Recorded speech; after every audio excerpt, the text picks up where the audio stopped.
Today I want to do something kind of simple, but I want to show you some new blanks that we've had for just a few weeks, as well as a new kit that I'm pretty stoked about because I used to make this kit back before I even had Turner's Warehouse, and then I couldn't get it for a while. But now we've got 3 finishes of it and it's really cool. So we're going to show you that. But let's talk real quick about the blanks. So the blank I'm going to do is this one here. It's called Pastel 2, and these are Hobble Creek Craftsman. We just got a number of his blanks in. This is Mark up in Utah. If you didn't see it, we visited Mark in his shop in October, and we did a little casting video and a little shop tour. So if you didn't see those, go back on this channel and watch them, because you'll pick up some tips out of there. Whether it was meant to be a tip or not, you'll always learn something, and it's cool to see other people's shops so you can kind of like, oh, I want to lay out my stuff like that, or that's a good tweak or whatever. So check those out. Mark makes some killer stuff. I only have a few of his colors. I mean, he's got tons of great colors. So check them out on our website. If you want other colors, check out his website. It's pretty cool. Really good technique and really good finish. So way to go, Mark. I'm going to be doing some kitless out of some of these probably in the very near future. So, but today we're going to do this Pastel 2. And this thing is really killer. Try to get it up here. Mark, you're pretty darn good with these swirls. Look at the end of that thing. So pretty cool. Yeah, I think what I'm going to do, so I'm going to make this pen and then I'll take pictures of it or Carrie will take pictures for the website, but I'm probably going to keep this one. And I think what I'm going to do with this cutoff, because this is the other end, I'm going to make one of those hobby knife kits that I just put out the video for. And that way I could have a matching pen and hobby knife for my pocket. So I think that'd be pretty cool. But let me show you something real quick. So I have the blanks already drilled and tubed because, you know, doing a live stream, it would be real boring to sit and watch glue dry. At least I think it would. So let me show you this though. This is how I drill the blanks. And if you are having any trouble drilling blanks and they're not round, consider a chuck with pen jaws. And so you can see that this pen jaw, it's 2 jaws versus 4 of a normal 4-jaw chuck, but it will hold round or square blanks just perfectly. And I do get a lot of questions of, can you put a round blank in pen jaws? And you absolutely can. You can see how nice it grips them. And these kind of have like a little bit of length to them, and they really push down nicely on the blank. I've never had a blank slip in these. Now, I'm not saying it couldn't happen, but I never have. So it's really cool that you can drill blanks on the lathe because they're going to be a lot more centered. I have a fairly nice drill press and a pretty good setup, and I still have crooked blanks all the time. So by doing it on the lathe, it allows you a little more precision as far as the center. So if your blank is smaller in size and you don't have any room for error of like having it being a little skew, drill it on the lathe, it'll be a lot better. Now, I use a center drill typically, maybe not in wood, but in the resin like I did earlier. I always use a center drill, and what that does is it gives me a perfect center. Whoa, that's something you don't want to do. Luckily that fell out or it would have made a real mess. Always on camera when you make dumb mistakes. All right, so the center drill, you just are pressing into it, and it does give you a perfect little center hole. So now when I go to drill, I'm glad nobody was watching when that happened. Now when I go to drill, I have a perfect starting point. And like I said, I wouldn't necessarily use this on wood unless the wood was really hard. But on resin, it's really good because it keeps your resin really lined up. So consider, if you're going to do this, consider a center drill. They're not very expensive. And if you're ever going to do custom pen making, you'll use them a lot. Let me whip through this real quick. This is kind of a long blank, but that's all right. Woo, got it too hot. So don't get it too hot. This is perfectly centered, which, like I said, on my drill setup, I have a pretty good drill and a pretty good vise and all that, and it's square, but I can never get it centered. So drilling on the lathe is probably about the best thing you can do for quality of your blank being drilled center. So I drilled this earlier, so I just wanted to show you that real quick, because obviously to drill and glue and wait for the glue and then square, it's a little harder on the live stream. So I'm going to put in my mandrel. I only have mandrel bushings for these kits, so I am going to use a mandrel. This is the deluxe mandrel set that we have. It has the mandrel that's got a collet adjustment, and then the mandrel saver. Oh, good question. What speed am I drilling at? I was drilling at 700. So typically, whether it be the lathe or the drill press, I try to keep it like 7 to 900. 900 on the high end, obviously, but 700 to me is like the sweet spot. You could see that was wood, that was olive, and because I went the whole length without pulling out, it started to burn. So I would have wanted to peck drill it a couple times so it didn't burn. Good question, good question. Now these are these are mandrel bushings, so we're going to use them on the mandrel. Cool thing about this kit, it's called the Wingman. The bushings on the top are the same size and the bushings on the bottom are the same size. So you really can't screw it up. And they're two different sizes, so you really can't screw up the top and the bottom. It's not like a cigar that has the same size tube and 4 different bushings, so that makes it a little challenging. 2 on the top, 2 on the bottom, totally different sizes. So we can't screw that up. But why this is a cool kit and why it's called the Wingman is it's like a junior gentleman's kit, like a junior 2 or a junior George style, but not that clip. It's more the junior gent clip.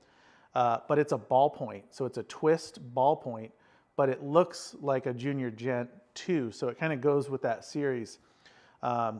It's a really cool kit, so when we assemble it, you'll see. But let's turn this thing. We're gonna turn it, polish it, and assemble it. We're gonna see how Mark's blank holds up. So Mark, if you're still in the chat, we're gonna see what you're made of here. And then we're gonna polish it, obviously. Now, I'm only going to turn one blank at a time. So I have plenty of room. I could load this up and put two parts on here, and it would probably be fine, but I don't like to do that. I only like to turn one piece at a time, and the reason being, I want my mandrel to be as short as possible. So by doing 1 versus 2, I have this shorter, and I have less risk of anything getting bent or tweaked. And that's a good thing. So I'm always going to do 1 at a time whenever I can. Now I've got my tailstock way extended. So I'm going to back that up. Because there again, any kind of extension or length gives you the chance of bending or warping or something. So, but hey, I didn't say Happy New Year to everyone. Happy New Year. Hope everybody had a good holiday. It was sure busy and it went fast for us here. So we're all quite tired still, but we're hanging in there tough. But hopefully everybody got to make some stuff and have a little fun over the holidays. So what I'm doing is, I think, let me see what my lathe is set at. This lathe has 3 belt positions. Oh yeah, I'm in the lowest. So I've been turning bowls the last week. So this is 900 is the max speed at this belt.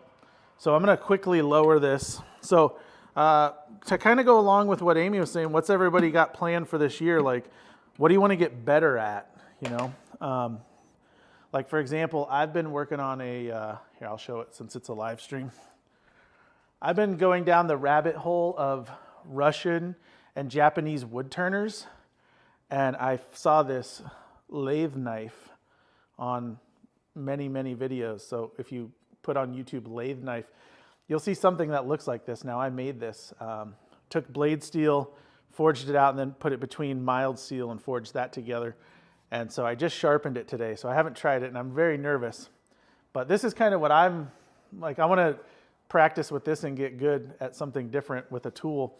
But what does anybody else got? Anything cool they want to get better at? Like make custom pens or make something else, I don't know. But I'm going to just change this belt real quick. It's pretty simple with this machine. I think we are going to try to be at SWAT. So I can't tell you for sure, but we're going to do our best. And we're debating on some other stuff. We want to have some little like demo days here and stuff too. But we definitely want to get out and meet around. We probably want to do like we did with Mark, like that video I was talking about, go meet up with people in their shops and like spend an afternoon making some stuff and do a video if you're cool with it. So if anybody has a cool place that they live that we should come visit, let us know, because we're always looking. Excuse to go travel somewhere. So I just switched my belt, and now I should turn 4,000. That's more like it. So this Regent turns 4,020 at the top. So I'll dial it back to 3,500. All right. So I'm gonna grab a Carbide for this because this won't take a lot of turning. This blank is this pen kit is fairly straight. The two bushings are the same size, like I said. So, you know, the outsides always look different than the inside. So I'm really curious to see what this looks like inside. It's like unwrapping a present. And I should have switched my cutter, but I haven't been using my Easy Wood tools this last couple weeks, so I forgot.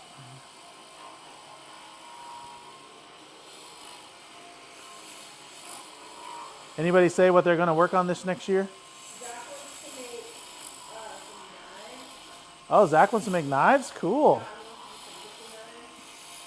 Oh, I remember one other goal I want to do. I want to drag Zach to a pen show and share a table at a pen show. I thought that'd be super fun if we both just made a bunch of pens and went to a pen show. All right, Mark.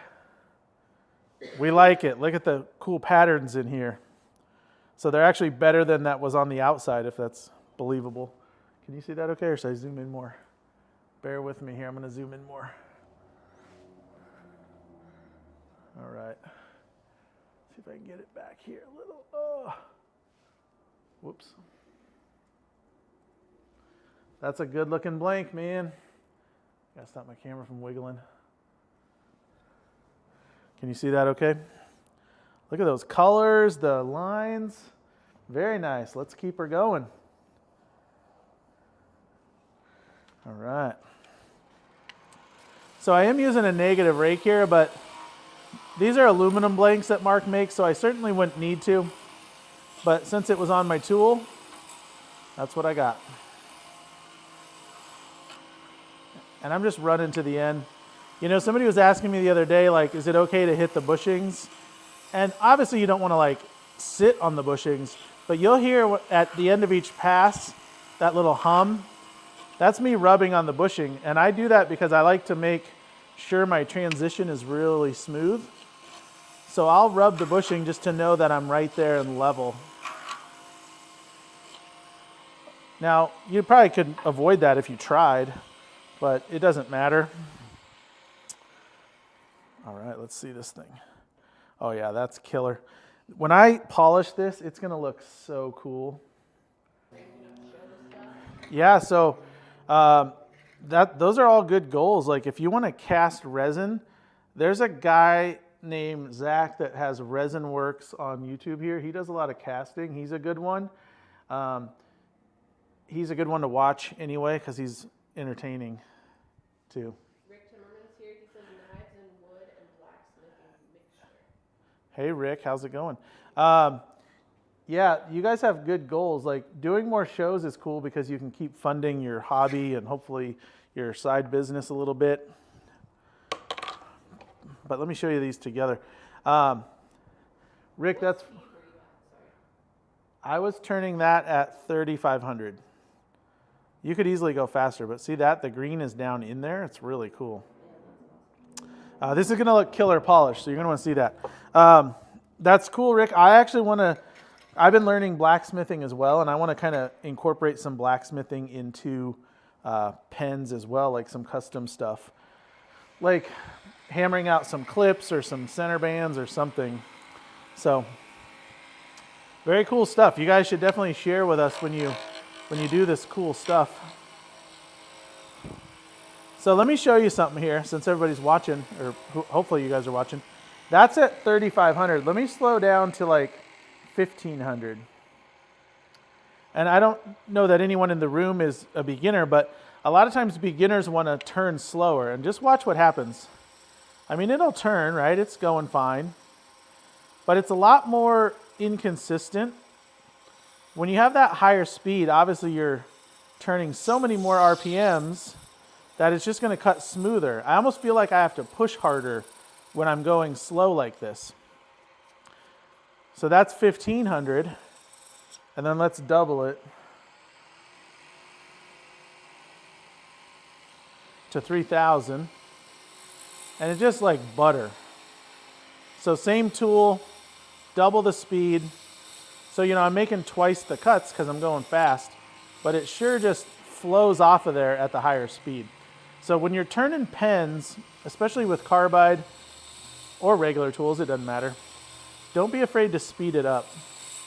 Now, you don't want to put a bowl on here and turn it to 3000. That's not advisable.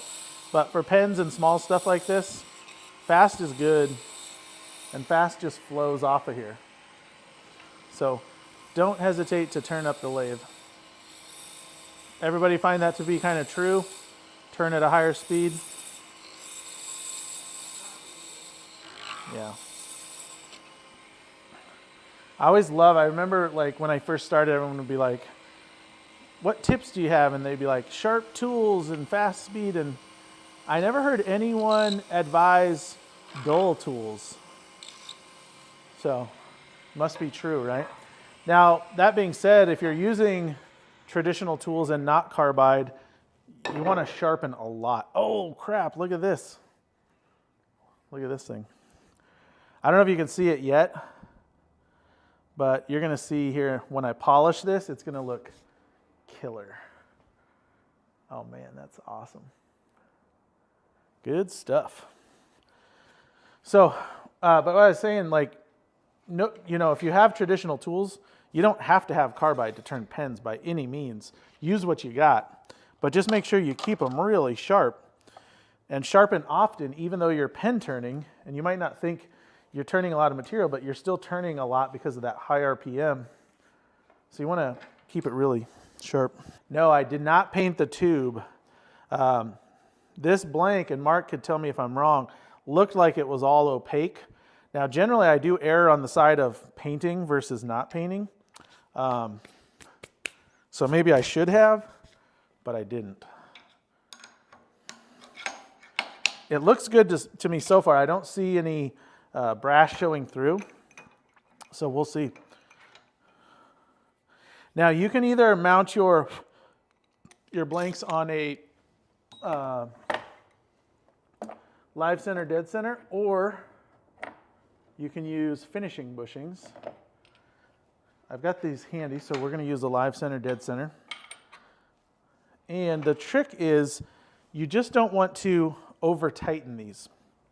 So when you're putting these on, you want to be real careful. I like to kind of stop a little early, and then I'm just barely going to snug it, like just tap it even. And I can always tighten it up a little more, but if you over tighten a live center, dead center, you're going to bend those ends out, and it's not going to look good. And it could crack your blank. So there's a whole bunch of problems if you do it that way. So just be real careful. You want to make sure it's snug, but not tight. Now, we're going to use only two things on this. I'm going to use some paper here. I think it's 600. And I'm going to do some wet sand at 600 just for a second.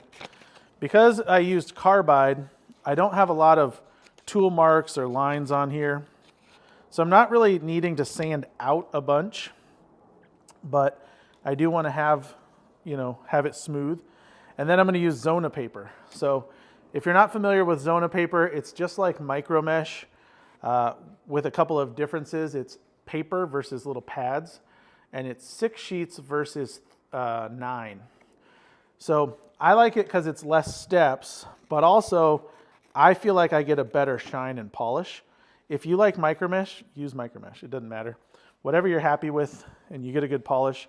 Now I usually cut these into like little 1-inch squares. That'll work. And I'll turn, I don't know, 4 or 5 pens out of this and then switch it. So you get a lot out of it because an 8.5 by 11 sheet, which is what it comes in the 6-pack, is like $14. And you get a lot of these little pads out of it. So set that aside. Yeah, so Mark said his pouring doesn't generally require back painting, but it never hurts. which is true. Let's put some more light on this and see. And then Kev said, I don't have carbide tools. Does it stay sharper or longer on both acrylic and wood? Yeah, so carbide, you don't typically need to sharpen carbide as often, especially pen turning. You can turn a lot of pens on one carbide tool edge, and then you rotate it. So like a square has 4 sides. So let's say you get 30, 40 pens out of each side. That's like 120 to 160 pens or parts. Now flat carbide you can sharpen. And if you want to see that, I do have a video. Maybe Amy will link it. But negative rake carbide, like I was talking about earlier, you can't really sharpen because they have a beveled edge and it's just difficult. But flat carbide, I sharpen usually 4 or 5 times, and then they start to get a little weird because you're taking the material off, and then I'll replace them. But I mean, you're talking a couple years worth of use out of them if you turn a lot. If you don't turn a lot, it's going to be a lot more. Now I'm going to turn this down, kind of like my drilling. I want to be like around 700, 800. And I should be able to get there, no problem.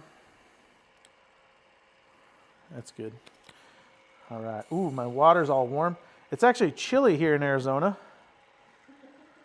It was 39 when I got in the truck this morning. So full-blown winter, but it's already over. I think it's like 70 now. So I'm just going to keep this wet. I always wet sand everything because for 2 reasons. One, dust. There's no dust this way. It goes into the water. And 2, I think everything looks better wet sanded. So if you don't believe me, that's all right. But do what you want. It looks good wet sanded, I can guarantee you that. Now, I'm getting water between my live center, dead center, and my tube. So I may get occasionally slippage, but I'm not getting much slippage, so I'm not going to tighten it. If I need to tighten it, I will, but I don't think I need to. That camera's better.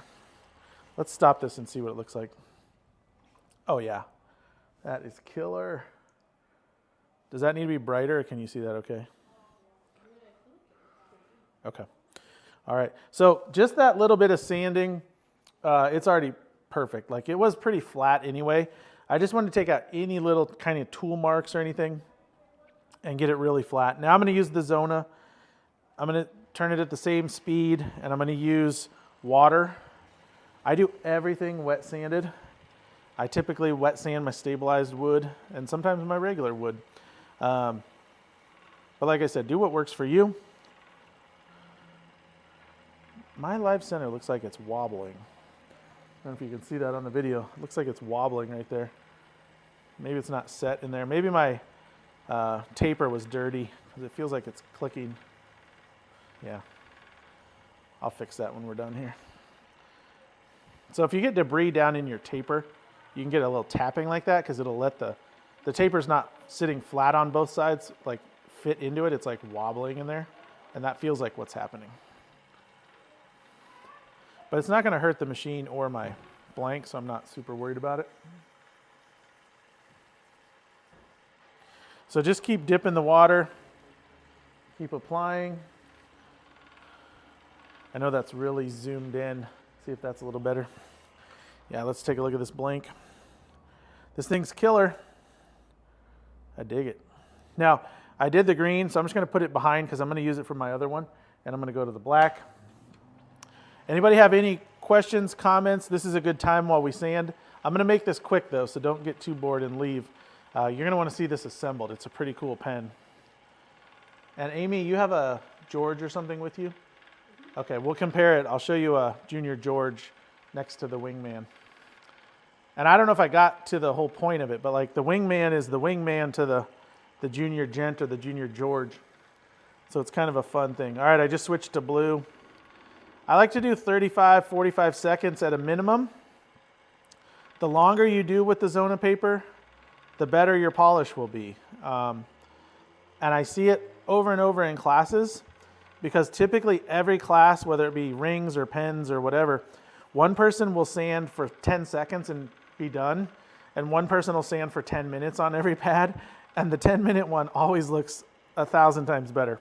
So the more you do, the better. I switched to the pink. I got 2 more. I'm going a little fast here, but that's all right for you guys. But yeah, if you have any questions or comments, let me know. This is a good time for it.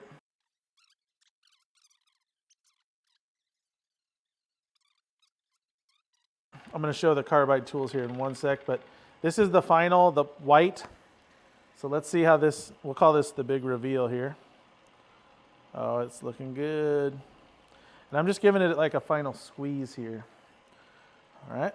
And if you like to use a plastic polish, you can. I don't very often. But let's see. Oh, yeah. Look at those colors. So here it is unsanded, the other tube. What a difference. Very nice shimmers in there. That thing's cool looking. All right, let's put this. They're getting snow in Utah too. Oh man, that's killer. It looks so good. I bet they're getting snow in Utah. We loved Utah. We spent a week up there in October. We went to the Blade Show and it was great. All right, let's look at these tools. So I've only got a square negative rake, but you can kind of see maybe that the edge kind of goes down, whereas a flat cutter is very flat on the top and then cuts back. So this is a regular round versus a negative rake. So you don't really need the negative rake right away. It's great on resins and it's great on hard woods. But to be honest, anybody who uses Alumilite, you can use a regular easy wood tool on any Alumilite and not have any issues. It is better, like it is easier, I should say, with the negative rake, but not so much that you have to have it. I would just get the tool first and then get the negative rake later. But one difference that you will want, and I'll tell you, when you get a square carbide, and I'm going to keep sanding while I talk because sanding takes a long time. When you get a square carbide, they're like a perfect 90-degree square. But they make radius square, meaning it has just a slight curve instead of being flat. Get the radius. The radius is the way to go. I love the radius, especially for new people. I always want them to get the radius because it's easier to catch an edge on a square tool that's flat than it is the radius. The radius, you almost can't mess it up. I can turn a whole pen start to finish with a radius, and I'm not talking flat pen like with curves or whatever. So you have a lot more movement with the radius. So that's a good upgrade. Now, that being said, most negative rakes are radiused on the square. So might kill two birds with one stone there. Yeah, Amy said if you have a heavy hand, negative rake is good. That's totally true. So if you're a real hard pusher on your projects, don't have a light touch, maybe that's a good idea for sure. But if you're going to turn a lot of pens, you need to develop a little bit of finesse anyway. So might force you. But all right, we're going to whip through these colors here. Good stuff, everybody. What else we got? Anything? If you like something, go with what you like. Don't do it just because I say or someone else says. Like, if you try something and it works for you, stick with it. Don't change just because you heard something else. But if you're new to it, I would definitely get a radius cutter, whether it be a negative rake or not. I would definitely get something with a radius if you're getting a square. They call this square the rougher, but I mean, somebody good with a square can blow through material no problem. All right, I'm on the blue, so we got one left after this. This is what we use for all of our rings too. So it works really good, and you get shine that's just incredible. And you can do, like I said, you can do a plastic polish. I do sometimes. Certain materials look better with a little polish on them. But I'm not going on this. It looks killer, and it's super shiny. Yeah, that's a good point. DF in the chat said, good shop towels for drying your blank. Yeah, it's true, and I've said this a lot over the time. You don't want to spend all this time polishing a blank and making it look awesome and then take a paper towel and dry it off, because I mean, paper towel is pretty rough in terms of, like, these go from like 1,000 grit to 24,000, something like that. So I mean, a paper towel is probably like 1,000 grit. I don't know. I've never tested it or seen anything, but it feels like it. So yeah, you want to either use a a soft cloth. I've always got like microfibers laying around. Now this one's dirty, but you can like pat it dry. If you rub it, even with this, you're risking some sort of scratching. But this is looking pretty cool. I think this looks better than the top. This is the lower section, and it's just got wicked feathers in it. Very nice, Mark. I don't know how you do it, but these are killer. So if you're wanting these, I'll have Amy put the link in the description here. But we've got a handful of Mark's blanks, and then you can always check out his website for more colors. And we'll be adding more as time goes on. And when I start doing kit lists with these, you're going to really see them shine because, you know, we're taking this big, beautiful blank and making it this big. So once we do the kit list, these are going to look cool. I'm going to switch cameras over to the end here to do assembly. So what's really cool here, you can kind of see the layout now. So the tip, the center, and transmission. This is kind of like a cigar. And then it's got the upper cap. This would be like normally your cap coupler, and then the clip assembly, and it's all assembled. And it works the same way. Like this transmission will push up into this tube, and that's what activates it. So really, we just have to decide how we want this to lay out. And I don't think there's a wrong choice here.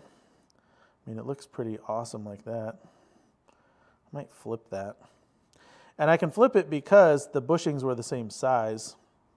So whatever looks good. That looks pretty cool. It's hard to tell if I've got it the same. Now I could have marked it. Zach has a great tip of marking the inside of your tubes so that you know where they line up. But I always forget to do that till it's too late. But that looks pretty cool there. So we're going to go ahead and assemble this. Now I'm going to do the tip first. I'm going to go ahead and take the transmission off. And you want to do that because you don't want to press against this transmission because you'll smash it and break it. Now you'll see these little tiny threads. You also don't want to press against those. So I've got these different little, I just drilled out plastic for different size like pressing bushings. And I'm going to use those. And I'm going to do one side first. I'm using the Milescraft press. It's spring loaded here. So you can kind of load it and it'll hold for you and get everything lined up. And then you flip these little blocks to where you get this all matched up for pressure. And I'm just going to press this in. I'm going to rotate, make sure I'm not getting crooked here. Okay. Now I'm going to move those. I'm going to do the tip. But I don't want to also press. Now I could press against the tip like that. It'd be fine. But if I didn't, I could always use my bushing here that I made. So I'm just rotating to make sure it looks good. And it does. Now I kind of press this one on. Let's see. Okay, so there we go. We got the tip. And this is a microfiber cloth as well. I mean, it's cold enough out here that when I touch it, it like frosts the tip here. All right, so put that in. Screw on the transmission.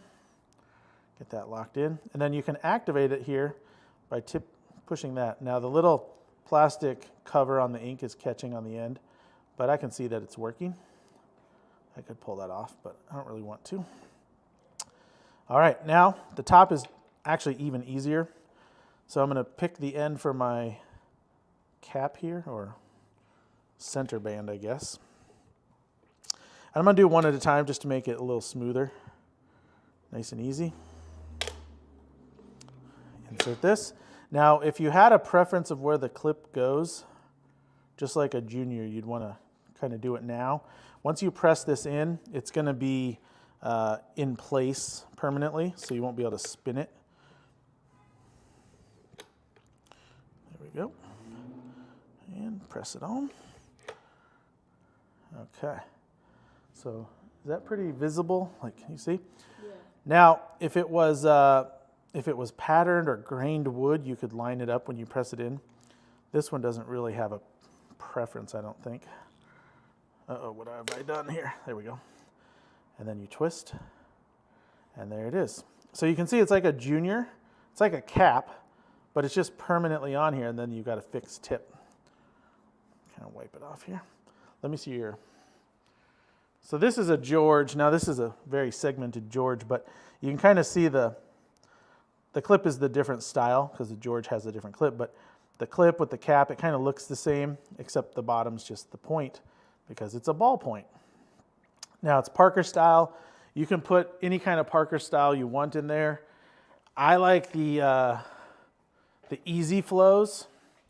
We have a bunch of Parker style refills at Turner's, but the Schmidt Easy Flow are probably my favorite. They write like a roller ball, which roller ball is my favorite, but you can't put a roller ball in a Parker. So Easy Flow is the next best thing. Yeah, so a lot of options with that. But killer looking blank. This is the Hobble Creek.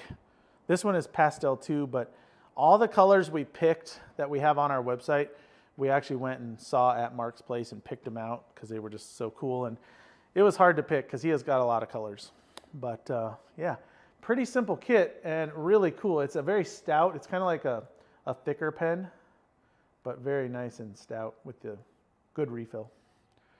Any comments or questions? So on your live center, dead center, if you over crank it, it'll definitely distort the ends. It'll flare out the ends, which will make everything messed up. So that's why I just kept barely snugging it. And I mean, I'll tell you, I've done this for many years, so I'm probably a little more in tune than maybe somebody new. But you just want to barely snug it, barely snug it. If it spins, you can just barely snug it again, and you'll be fine. If you heavy hand this thing, you'll crack your blank, you'll bend your tube, everything. So if you're worried about that, use a mandrel with finishing bushings. Let me show you what finishing bushings are. Finishing bushings go on your regular pen mandrel, and they're just kind of like a generic taper. And you put them on just like this. And now you can sand, you can do CA finishes, you can do all kinds of stuff. And you'll see that they're like raised lip on the end because they're not exactly fitting up to the blank, which is good. That means you can sand off the end, you can CA it without it sticking to the bushing. And the main thing, here's the main reason you don't want to use your metal bushings for sanding. If you're doing anything that has grain or susceptible to fine dust, if you sand with steel bushings on here, you will get black dust into your wood or into your finish if you're doing a finish. And it looks terrible and it'll be really frustrating. So if you're gonna ever sand on the mandrel, use these finishing bushings, not the real bushings, because the real bushings will make it look bad. But you can also, this is just another option between centers. So I hope that answers, if that was a question or comment, a little bit. But this is the other option. So you can either do like the between centers or the mandrel on the bushings, finish bushings. Yep. Here, I'll do this camera with this pen. That's pretty killer. I love the pattern in it. It almost looks just like something natural, like a stone or something. Mark, you have great names too for your blanks. That's part of the fun. Super cool. Yep. All right, did anybody stick around to the end here? Let me know what you think, if you like it or don't like it. If you guys have anything, please reach out to us. Amy does our social media, so she'll always try to respond. I'm not real good at responding online, so probably best you just send a message. Anything product related or questions on orders, send to the email on Turner's Warehouse. Yeah, anything I missed? Happy New Year to everyone. Amy was just saying we got some cool stuff in the pipe, so stick with us and let us know if there's anything you want to see, and we'll do our best. But I think we got some cool live streams coming and some potentially cool live stream guest appearances and maybe other demo appearances. So we'll keep you guys posted. If you haven't subscribed to the newsletter, go to turnerswarehouse.com, and at the bottom it says like subscribe to our newsletter. Hit that. And then of course on here, like and subscribe so you get the notification for live streams. I know this was kind of a simple one, but hopefully you like seeing the blank and the new kit, and then maybe you picked up something on the process. Yeah, David said he puts wax on the nylon bushing for finishing and sanding. It's a good idea. They're pretty good otherwise, like that CA doesn't really stick to them. It'll coat them, but then it pops right off. But mainly you just don't want anything flat to your blank. So like the way that they're angled, they're good because the end is open. So that's the main thing. And that's why I do a lot of between centers, is because my end is open and I don't have to worry about, butting up to a bushing or sanding a bushing into my project because it looks real bad. So good tip. You guys always have good tips while we're doing this, so it's always fun. All right, everybody, if you have anything, let us know. Please make a comment, like, and subscribe. We'll see you next Wednesday at 3 o'clock.